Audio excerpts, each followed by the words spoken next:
राम राम मंडळी, आपल्या नवीन व्हिडिओमध्ये आपलं स्वागत आहे. तर आज मम्मी पप्पाला वारीला जायचं असल्यामुळे पप्पाने लवकर बॅग भरायला सुरुवात केली. मम्मीने तर कालच बॅग भरून ठेवली होती.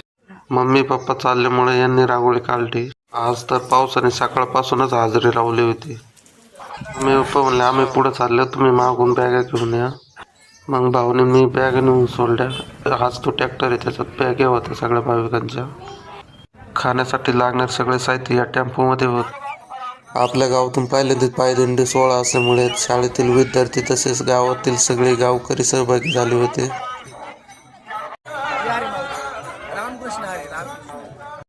आम्ही देखील पायदिंडी सोहळ्यात सहभागी झालो. आपल्या गावातील भाविकांनी जेवढी दिंडीची सेवा करता येईल तेवढी सेवा केली. तर पाहू शकता असंख्य प्रमाणात आपल्या दिंडीमध्ये सहभागी झाले होते गावातील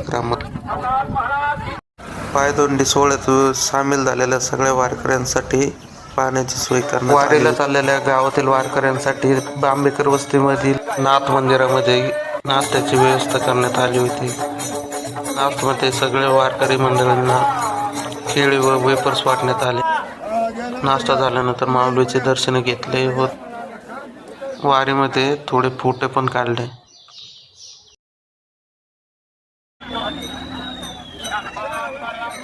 नाश्ता झाल्यानंतर माऊलीची वारी पंढरपूरकडे जाण्यासाठी प्रस्थान झाले. माऊलीच्या वारीला रामकृष्ण हरी म्हणून निरोप घेतला आणि आम्ही घरी निघालो. संध्याकाळी रेशमाचा कॉल आला. मी संभाजीनगरवरून निघालेले. मग मी गाडी काढली आणि नगरच्या दिशेने वाटचाल केली. नगरला आलो तर तेवढ्याच रेशमा उतरलेलीच होती. तिला पिकअप केलं आणि घरी निघून आलो. अशाच व्हिडिओसाठी आपल्या इंस्टाग्राम आयडीला फॉलो करा व ट्रॅव्हलर संकेत यूट्यूब चॅनलला नक्की सबस्क्राईब करा. धन्यवाद.